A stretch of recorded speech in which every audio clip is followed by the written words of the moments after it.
நம்பகமான விஷயங்களை தொடர்ந்து உரையாடி வருகிற நியூஸ் ஃபோக்கஸ் தமிழ் சேனலை சப்ஸ்கிரைப் பண்ணுங்க, தொடர்ந்து ஆதரவு தாருங்கள்.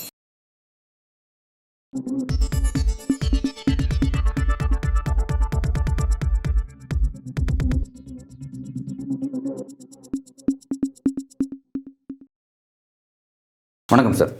வணக்கம். புத்தாண்டு கொண்டாட்டத்திற்கு தமிழக அரசு தடை விதிக்க வேண்டும் அப்படின்னு சொல்லிட்டு இந்து மக்கள் கட்சியினுடைய அர்ஜுன் சம்பத் அதனுடைய தலைவராக இருக்கிற ஒரு புதிய அரசியல் கோரிக்கையை முன்னிட்டு வராரு. ஆகம இதெல்லாம் பின்பற்றப்படுறதில்லை அப்படிங்கிற மாதிரிலாம் ஒரு பெரிய விஷயத்தெல்லாம் சொல்லி கிளப்புறாரு. இந்த அரசியல் கோரிக்கை இந்த நேரத்தில் அவர் வைக்கிறாரு. ஏன், எதுக்கு, அதோட பின்னணி என்னன்னு பார்க்குறீங்க? இது வழக்கமாக இந்துத்துவ அமைப்புகள் வைக்கக்கூடிய ஒரு வழக்கமான கோரிக்கை அப்படி சொல்கிறத விடவும் ஒரு இத்து போன கோரிக்கைன்னு கூட அதை சொல்லலாம். சரி, புத்தாண்டு அன்றைக்கு கோவில்களை திறக்கவே கூடாது என்று பிராமணர் சங்கத்துக்கு பாதுகாப்பு மாநாடு நடத்துறேன்னு சொல்றாரு அர்ஜுன் சம்பத். பிராமணர்களுக்கு கோரிக்கை விடுவாரா? அது என்ன உள்நோக்கத்தோட அரசுக்கு கோரிக்கை விடுறது?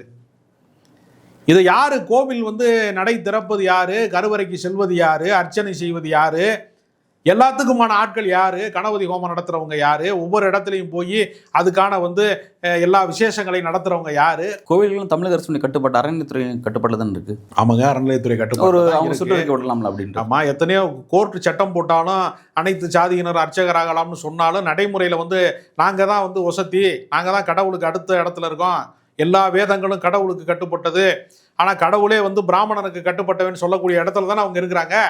அவங்ககிட்ட போய் சொல்லுங்க, நான் கோவிலை நான் நட திறக்கிறதுக்கு நாங்கள் இதெல்லாம் ஓதுவார்கள்லாம் நாங்கள் வரமாட்டோம் அப்படின்னு என்னைக்கா சொல்லியிருக்காங்களா? அவங்க வசூல் வரும்னா வெள்ளக்காரன் அரட்டவுசரோட வந்தாலும் நீங்கள் வரவேற்பீங்க. உங்களுக்கு அரசியல் பண்ணணும்னா உள்ளூர்வாசிகள் லுங்கியோடு வரக்கூடாதுன்னீங்க. உங்களுடைய நோக்கம் என்ன? நீங்கள் இந்து முன்னணி கூட்டம் போடுறிய, இல்லை அர்ஜுன் சம்பத் இந்து மக்கள் கட்சியினுடைய கூட்டம் போடுறாரு. எந்த ஒரு பெட்ரோலை ஊற்றி போகிறாங்க? சவுதி அரேபியாவிலேருந்து இறக்குமதி செய்யப்படுகிற பெட்ரோலை ஊற்றி தான் இந்து முன்னணி கூட்டத்துக்கு போக முடியும். கிறிஸ்தவன் கண்டுபிடிச்ச மைக்கில் தான் நீங்கள் உங்களுடைய கோரிக்கையை முன்வைக்கிறீங்க. எல்லாமே இருக்கக்கூடிய இந்த மின் விளக்காக இருக்கட்டும், கேமராவாக இருக்கட்டும், எல்லாமே கிறிஸ்தவன் தான் கண்டுபிடிச்சிருக்கான். உலகத்தில் இருக்கிற அத்தனை உபகரணங்களும். இப்போ மோடி ஒவ்வொரு நாடாக போகிறாரு, புஷ்ப விமானத்தில் போகிறாரா? சொல்கிறானே புராணத்தில் புஷ்ப விமானம் ஒன்று இருந்துச்சு அப்படின்னு ஒரு கட்டுக்கதை கப்சா கதையெல்லாம் அடிக்கிறான்ல. புஷ்ப விமானத்தில் போங்களேன்ப்பா, நீங்கள்லாம் நீங்கள் மட்டுமாவது போங்களேன். இதை நம்பக்கூடியவன் ஒரிஜினல் விமானத்தில் போனவனே நேற்று நடு விமானத்தில் வெடிச்சு பறவை கிராஸ் ஆகி செத்து போயிட்டான், 176 பேர். இவங்க புஷ்ப விமானம்னு ஒரு கதையை அடிச்சு விட்றாங்க. இவங்க அடித்த கதை எப்போவுமே பார்த்தீங்கன்னா, ராவணை சீதையை தூக்கிட்டு போயிட்டாருப்பான். அவர் சாதாரண மனுஷங்கிறான். ஆனால் கடவுளின் அவதாரம் என்ன பண்ணாராம்?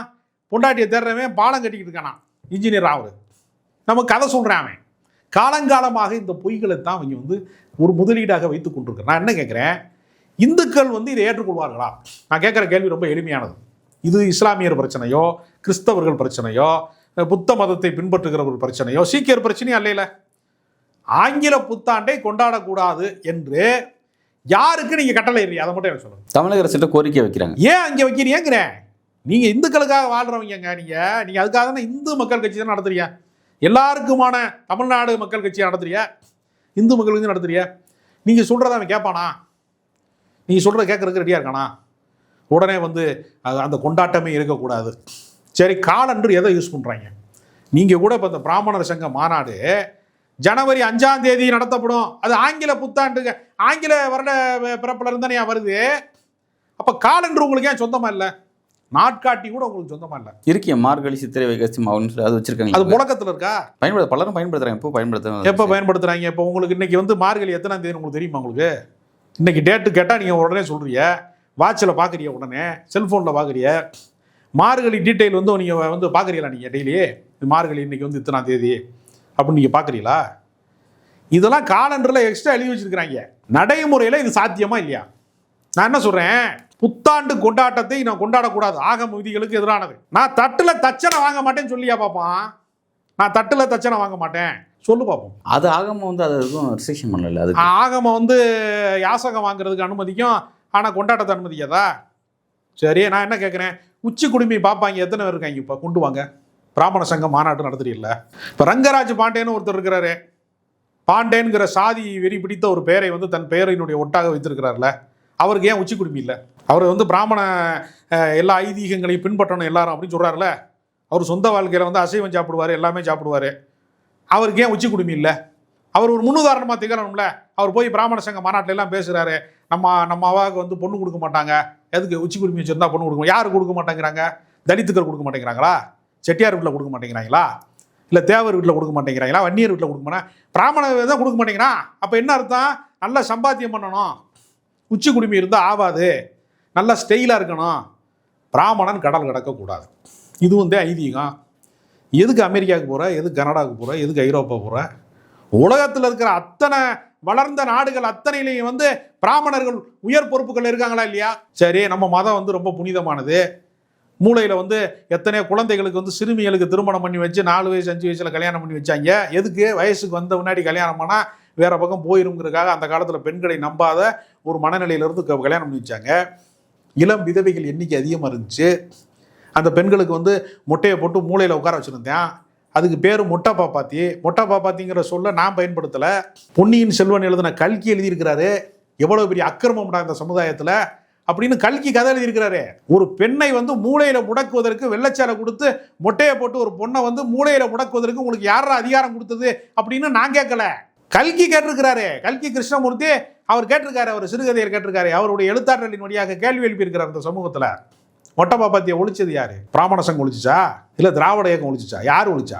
நீங்கள் அடைந்திருக்கிற அத்தனை வளர்ச்சிக்கு பின்னாடி யார் இருக்கா? அறிவியல் இயக்கங்கள் இருக்கிறதா? பகுத்தறிவு இயக்கங்கள் இருக்கிறதா? உங்களுடைய மூடநம்பிக்கை இருக்கிறதா? உடன்கட்டை ஏறும் வழக்கம் எங்க சமூகத்தினுடைய பெருமைக்குரிய விஷயம், எங்க பண்பாட்டினுடைய நடவடிக்கைன்னு சொன்னா நேர சொர்க்கத்துக்கு போயிடுவா. யாரு? புருஷன் செத்து போறான்னா அவனுக்கு உடல்நல கோளாறு, அவனுக்கு நெஞ்சு ஒழிச்சிருக்கும், ஹார்ட் அட்டாக் இருக்கும், கிட்னி ஃபெயிலியரா இருக்கும், அவன் செத்து போயிருவான். புருஷன் செத்தான்னா உயிரோடு இருக்கிற அந்த பெண்ணை, இளம் பெண்ணை கொண்டு வந்து எரிகிற செதையில வந்து கொண்டு போய் போட்டதை எங்களுடைய புனிதம், எங்கள் பண்பாடுன்னு இன்னைக்கு சொல்லி பார்ப்பா. நீ நான் கேட்குறேன், இந்த பண்பாட்டை நான் பாதுகாக்கிறேன்னு சொல்றேன்ல, உனக்கு தில்லு இருந்தா நீ சொல்லு பார்ப்போம். உன்னால சொல்ல முடியுமா? எதையாவது நிரூபிக்க முடியுமா? அறிவியல் பூர்வமாக நிரூபிக்க முடியுமா? செவ்வாய் தோஷங்கிறான், அறிவியல் பூர்வமாக நிரூபிக்க முடியுமா? உனது நிரூபிச்சிருக்கிறான் இது வரைக்கும். எல்லா மூடத்தனத்தையும் நீங்க முதலீடாக வைத்துக்கொண்டு மதவாத உணர்ச்சியை தூண்டிக்கொண்டு ஒரு அரசியலை நீங்க நடத்தலாங்கிறிய. உங்க மூட நம்பிக்கை, உங்க ஐதீகம், உங்க கோட்பாடை உங்க கோயில்ல செயல்படுத்துங்கப்பா. எங்கேயாவது பள்ளிவாசல்ல சொல்றானா புத்தாண்டு கொண்டாடாத அப்படின்னு சொல்றானா? என்ன அவனுடைய நோக்கம்? என்ன? கிறிஸ்தவர்களுடைய விழா, கிறிஸ்தவனுடைய உடையத்தானே பேண்ட் சட்டை போட்டுருக்கீங்க எல்லாருமே கிறிஸ்தவனுடைய வாழ்க்கை முறை தானே. அவன் உருவாக்கின தாலுகா ஆஃபீஸை தானே நடத்திக்கிட்டு இருக்கான், கலெக்டர் ஆஃபீஸை நடத்திட்டு இருக்கான். அவன் நமக்கு காமிச்ச நீதிமன்றத்தில் தானே வழக்கு விசாரணை நடத்திட்டு இருக்கான். இல்லை வந்து பஞ்சாயத்தில் வந்து ஆலமரத்தில் உட்காந்து செம்பை வச்சுக்கிட்டு பஞ்சாயத்து பண்ணிட்டு இருக்காங்களா? இங்கே அதுக்கு பேர் வந்து கட்ட பஞ்சாயத்து, தூக்கி உள்ளே போட்டுருவாங்க. எல்லாமே கிறிஸ்தவன் தந்தது தானே, எல்லாமே அவன் தந்தது. முகலாயர்கள் வர்றதுக்கு முன்னாடி இந்தியாவில் வந்து இந்தியானே ஒரு நாடு கிடையாது. முதல்ல 520 சமஸ்தானம் தான் இருந்துச்சு. ஒவ்வொரு ஊருக்கும் ஒரு ராஜா. சிவகங்கைக்கு ஒரு ராஜா, ராமநாதபுரத்துக்கு ஒரு ராஜா, 50 கிலோமீட்டருக்கு ஒரு ராஜா மாறிடுவான். இப்போ வந்து இந்த நம்ம சொல்கிறோம்ல ஒன்றிய செயலாளர், இவன் அந்த மாவட்ட துணை செயலாளர்னு சொல்கிறோம்ல, அவன் பூரா ராஜாவாக இருந்திருக்கான். அந்த காலத்தில் இந்த ஏரியாவுக்குள்ளே போனால் இவர் தாங்க ஒன்றியம் அப்படிங்கிறாங்க. இல்லைப்ப, அவன் பூரா ராஜாவாக இருந்திருக்கான். ஒருத்தன் சொன்னால் எனக்கு ஒரு தமிழ் ஆய்வு முனைவர் பட்டவன் பாரியினுடைய பரம்பு மலையை போய் நான் ஆய்வு செஞ்சேன். பாரி ஆண்ட பிரதேசம் எவ்வளோன்னு போய் பார்த்தேன்.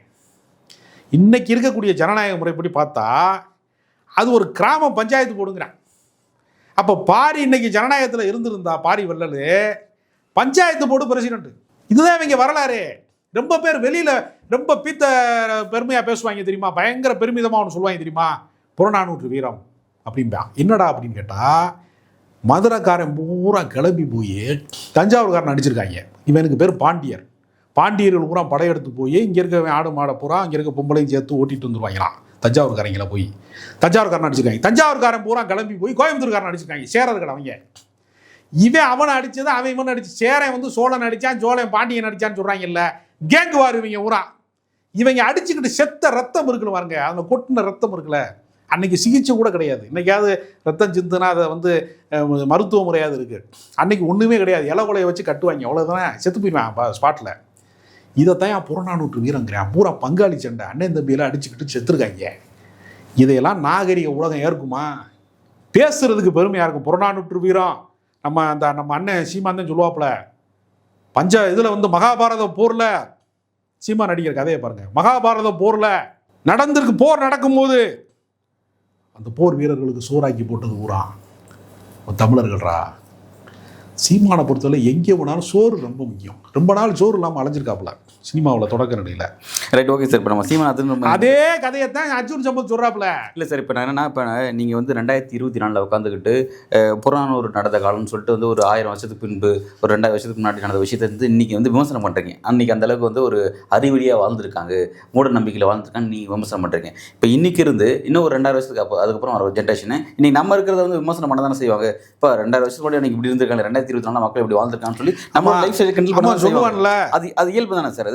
அப்போ அப்படி இருக்கும்போது நம்ம ஏன் வந்து திரும்ப இதே தவறுகள் செஞ்சுட்டு இருக்கோம்? அதை விட்டு அதை பேச வேணாங்க விட்டுருவோமே. அதை தாங்க நானும் சொல்றேன். நான் என்ன சொல்ல வரேன்னா, முட்டாள்கள் வந்து தன் முட்டாள்தனத்தை பேசலாம், பகுத்தறிவாளர்கள் அதை பேசக்கூடாது. பேசினா மனம் புண்பட்டுரும், மதவாதிகள் மதம்லாம் புண்பட்டுரும். அவனுக்கு வந்து ஒரு கருத்தை வந்து அவன் சொல்லலாம். சார், இப்போ நம்ம பேசக்கூடிய ஒரு மொழிங்கிறது ஒரு பண்பாட்டின் அடையாளம் தான். அது வந்து நம்ம நீண்ட காலமாக அது வந்து நம்ம பல தலைமுறை கடந்து தான் இன்றைக்கி நம்ம வந்து உயிர்ப்பிச்சு வச்சுட்டு இருக்கோம். இப்போ மொழியின் மீதான ஒரு பற்று கொண்டு அதை பாதுகாக்கணும்னு சொல்லி நம்ம பேசக்கூடிய நபர்கள் அதே மாதிரி அது சார்ந்த பண்பாடு ஒரு பாதுகாக்கணும்னு நினைக்கிறாங்க. அதையே அந்த எது பண்பாடு? புத்தாண்டு கொண்டாடக்கூடாதுங்கிறது பண்பாடா, கொண்டாடுவது பண்பாடா? எது பண்பாடு? மனிதனுக்கு கொண்டாட்டம் தேவைங்க. இப்போ நீ யோசிச்சு பாருங்களேன், பல வீடுகளில் நீங்கள் பார்த்துருவீங்க, இந்த வருஷம் நாங்கள் தீபாவளி கொண்டாடலைங்க அப்படிமா. ஏன்? வீட்டில் பெரியவர் இறந்து போயிட்டார் சொல்கிறானா? தீபாவளி ஏன்டா கொண்டாடுறான்னு கேளுங்க. நரகாசுரன் செத்து போயிட்டாரு. ஏண்டா செத்து போனதை கொண்டாடக்கூடாது ஓன் குடும்பத்தில்? அப்போ புராணத்தில் வந்து ஒருத்தனை கொண்டுட்டாங்க அப்படின்னு ஒரு கதையை சொல்கிறேன், அதை நான் கொண்டாடுவேன் அப்படிங்கிறான். பண்பாட்டு ஆய்வாளர் தோ பரமசிவன் கேட்டார், தமிழ்நாட்டினுடைய பருவ சூழல்களுக்கு ஏதாவது பொருத்தமுடையதாக தீபாவளி இருக்கிறதா அப்படின்னு பண்பாட்டு ஆய்வாளர் தோ பரமசிவன் கேட்குறாரு. இப்போ நீங்கள் யோசிச்சு பாருங்க, தைப்பொங்கல் வருது, அறுவடை திருநாள். விவசாயம் பண்ணி வீட்டுக்கு நெல் அடித்து கொண்டு வந்து மூட்டையில் வச்சுட்டு, இந்த வருஷத்துக்கு நமக்கு பிரச்சனை இல்லைப்பா, சொத்து பிரச்சனை கிடையாது, நமக்கு நம்ம மகிழ்ச்சியாக வாழலாம் அப்படின்னு நினைக்கும் போது ஒரு அறுவடை பருவத்தோடு தொடர்புடையது. திருவிழா எப்போ கொண்டாடுவான்? தன்னுடைய வாழ்க்கையில் ஒரு ரிலாக்ஸேஷன், ஓரளவுக்கு நம்ம சம்பாரிச்சிட்டோம், ஒரு ஜாலியாக இருக்கலாம், வாரத்துக்கு ஒரு நாள் வீக்கெண்டில் போய் ஜாலியாக இருக்கணுங்கிறான்ல பல பேர். அது மாதிரி தானே ஒரு கொண்டாட்டம் என்பது. எப்பொழுது தன்னிறைவு இருக்கிறவன் தான் கொண்டாட்டத்துக்கு போகிறான். தீபாவளிக்கு ஏதாவது பண்பாட்டு ரீதியான தொடர்பு இருக்கிறதான்னு பண்பாட்டு ஆய்வாளர் தோ பரமசிவன் கேட்குறாரு. இதற்கெல்லாம் இவர்களுக்கு பதில் சொல்ல துப்பு இருக்கா? நியூ இயரை கொண்டாடக்கூடாது, ரைட்டு. அப்போ எதை கொண்டாடணும்? இப்போ நரகாசுரன் செத்ததை தான் கொண்டாட மாறானே. எதை நீ முன்னிறுத்துக்கிறாய்? அதுக்கு கட்டளை இடுறதுக்கு நீ யார்? நான் கேட்குறேன், நீ யார் கட்டளை இடுறது? நான் நியூ இயர் கொண்டாடணுமா கொண்டாடக்கூடாதான்னு அர்ஜுன் சம்பத் எதுக்கு சொல்கிறேன்? நான் ஏன் விருப்பம், நான் கொண்டாடுவேன், நான் நியூ இயர் கொண்டாடுவாங்க, நீ ஏன் கொண்டாடக்கூடாதுங்கிற? ஏன்னா உன்னை கொண்டாடக்கூடாதுன்னு சொல்ல, அது வந்து அதுக்கு அது வேண்டாம்னு சொல்லி நான் கவர்மெண்ட் ஒரு கோரிக்கையை வைக்கிறேன், தடை செய்யணும் ஒரு கோரிக்கை வைக்கிறேன். மோடிட்ட வை, மத்திய அரசாங்கத்தை பார்த்து புத்தாண்டை தடை செய்கிறோம் நம்ம அப்படின்னு நீ சொல்லு பார்ப்போம். நீ உலக நாடு பூரா போறாருல மோடி, போய் அங்கே பரப்புங்க அந்த கருத்தை. புத்தாண்டு தவறானதுன்னு சொல்லுங்க, கொண்டாட்டம் கூடாது, புத்தாண்டு கொண்டாட்டம் கூடாது அப்படின்னு போய் சொல்லுங்க.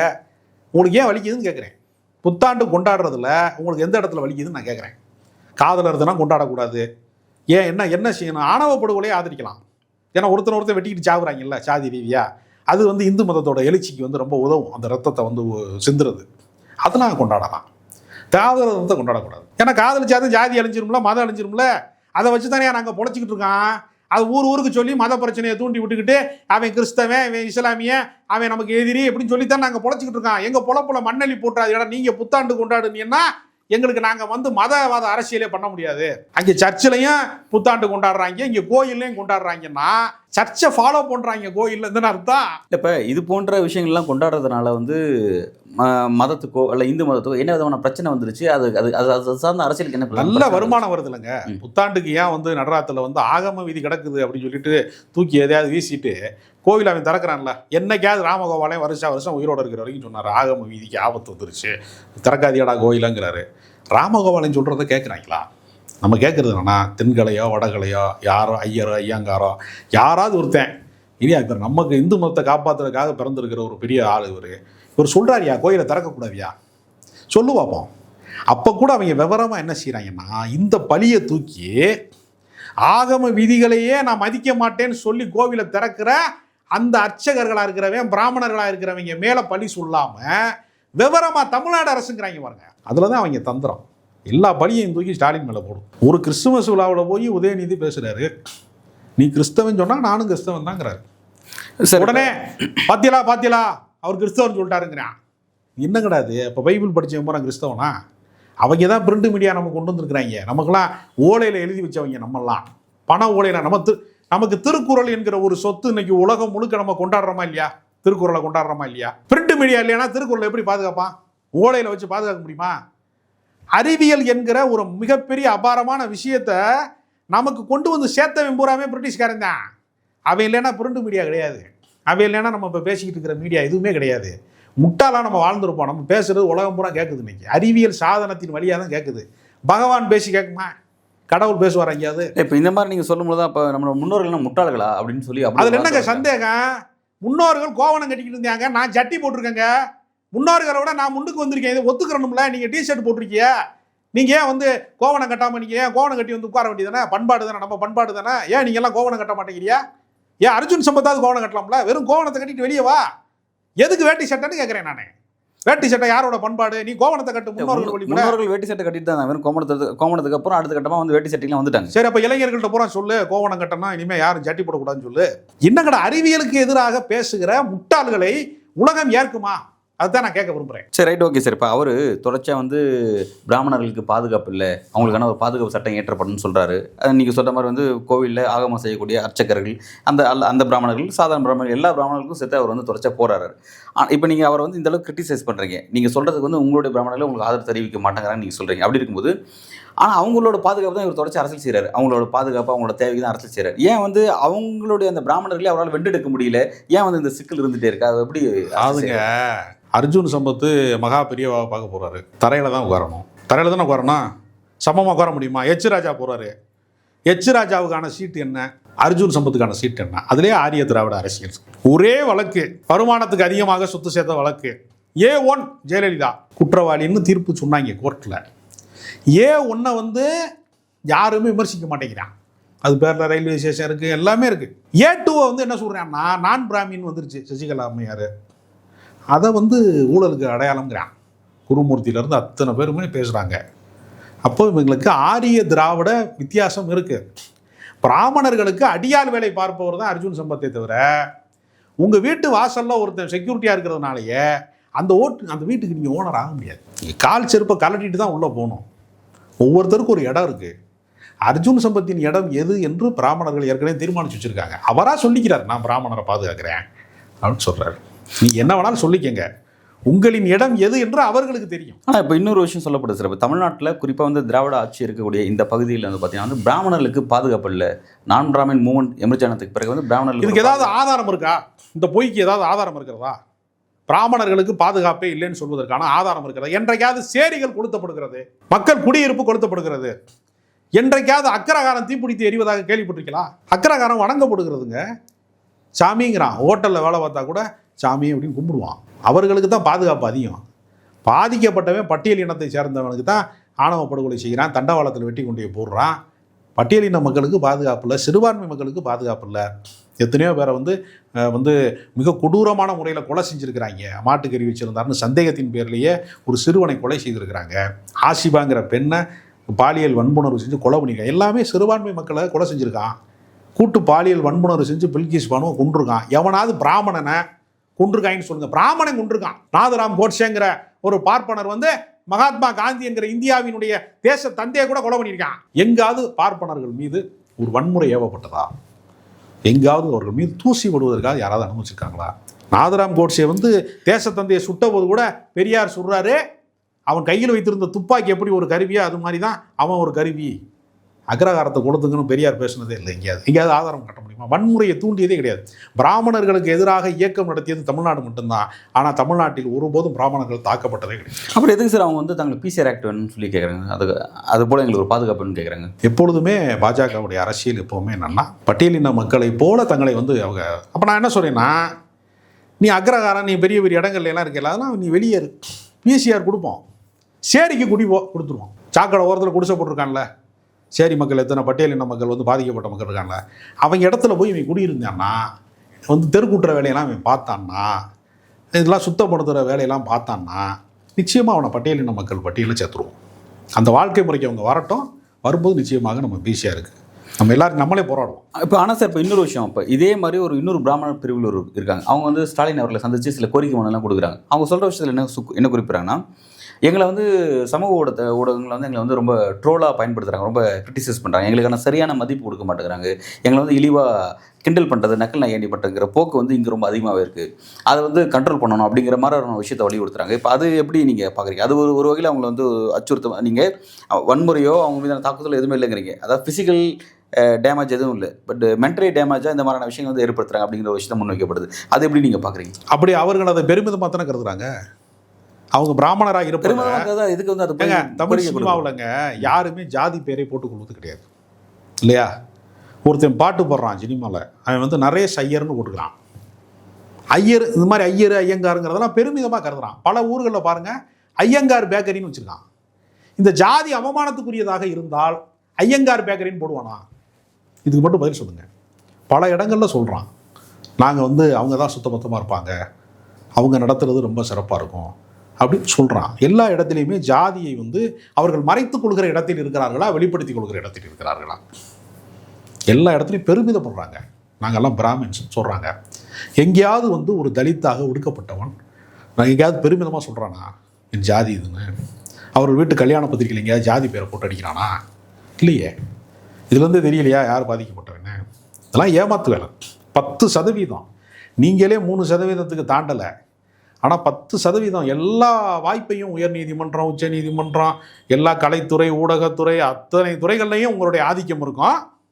ஆனால் உங்களுக்கு பட்டியலினத்துக்கான அந்த பிசிஆர் பாதுகாப்பு வேணும்னு கேட்கறது இருக்குல்ல.